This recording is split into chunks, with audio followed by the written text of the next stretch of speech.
Jo crec que ha estat un acord de govern, un pacte de govern i una feina útil. El nostre objectiu, quan ens vam proposar i quan vam debatre en l'intern si fèiem o no aquest acord de govern compartit amb el Partit dels Socialistes, era si tindríem o no la capacitat de ser útils per a la ciutat i, per tant, d'executar aquelles propostes, si no totes, no? Una bona part, totes aquelles propostes que hi havia en el nostre compromís de ciutat, que era com vam anomenar, no, el 2019 aquesta proposta electoral, aquest compromís. I des d'aquest punt de vista ha estat un mandat i ha estat un pacte de govern útil, perquè ens ha permès efectivament desenvolupar accions, desenvolupar projectes que nosaltres estem convençuts que feien falta per a la ciutat i que, a més, doncs alguns d'ells probablement hagués estat difícil que s'haguessin executat si no fos per la nostra presència a la ciutat.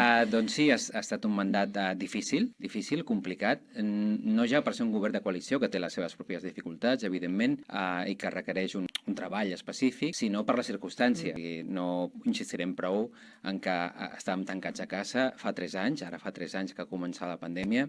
És una situació que ningú s'esperava, que ningú estava preparat per assumir-la i la vam tirar endavant. La ciutat no es va aturar, es va atendre de la millor manera possible a tothom que necessitava aquesta atenció. I a més d'aquesta circumstància, després hem tingut aquesta famosa crisi d'inflació provocada pels conflictes internacionals i la crisi energètica. Per tant, amb tot plegat, deixant de banda les circumstàncies, estem molt satisfetes perquè parlàvem que aquest ple hi ha un munt d'assumptes, però és que ha estat molt estrany el ple que no anàvem amb un munt d'assumptes, d'inversions, de projectes, d'actuacions concretes, de realitat. S'han revifat les inversions en cicle de l'aigua, s'han revifat les inversions a l'espai urbà, s'ha posat l'accent a polítiques d'habitatge que estaven adormides, podem fer servir aquesta paraula, s'ha revifat també a la tasca de Rubí Brilla i tantes altres, la memòria històrica. Estem molt satisfetes, però això no vol dir que el que hem fet és el que volem fer molt més. I per això entenem que aquesta experiència guanyada durant aquest mandat compartit ens serveix, ens avala per la proposta que fem ara a futur.